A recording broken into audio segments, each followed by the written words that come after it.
اب شروع میں جب روزے کا حکم آیا اس میں حکم یہ تھا کہ جس وقت افطاری کر لی روزہ کھول لیا، اب اس کے بعد اگر آنکھ لگ جائے، آدمی سو گیا آنکھ لگ گئی، اس کے لیے کھانا پینا بھی حرام ہے اور بیوی کے پاس جانا بھی اس کے لیے حرام ہے۔ شروع زمانے کے اندر یہ روزے کا حکم تھا۔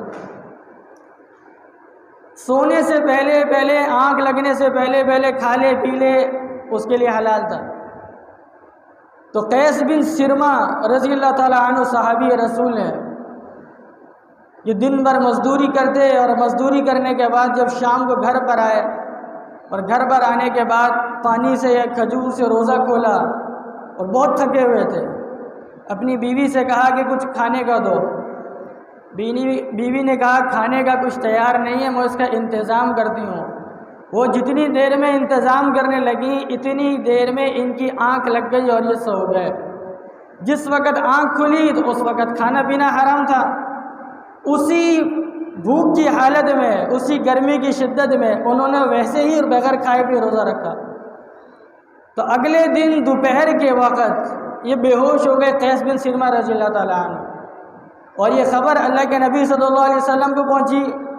اور پھر بعض صحابہ کے بارے میں آتا ہے رات کے وقت اپنی بیویوں کے پاس چلے گئے جب حرام تھا، تو اس وقت اللہ تبارک و تعالیٰ نے قرآن کریم کی آیت نازل فرما لی کہ صبح سے لے کر سحری سے لے کر افطاری تک کا روزہ ہے، اس کے بعد رات کو تم کھا بھی سکتے ہو، پی بھی سکتے ہو، اپنی بیویوں کے پاس بھی جا سکتے ہو۔ تو شروع زمانے کے اندر روزہ بڑا مشکل تھا، بہت مشکل تھا۔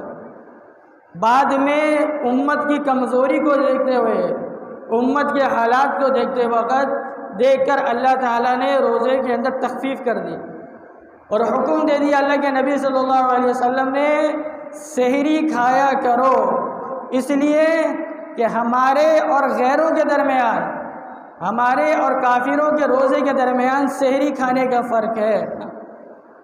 اس سحری کھانے کو برکت قرار دیا کہ سحری کھایا کرو، اس سحری کھانے میں اللہ تبارک و تعالیٰ نے برکت رکھی ہے۔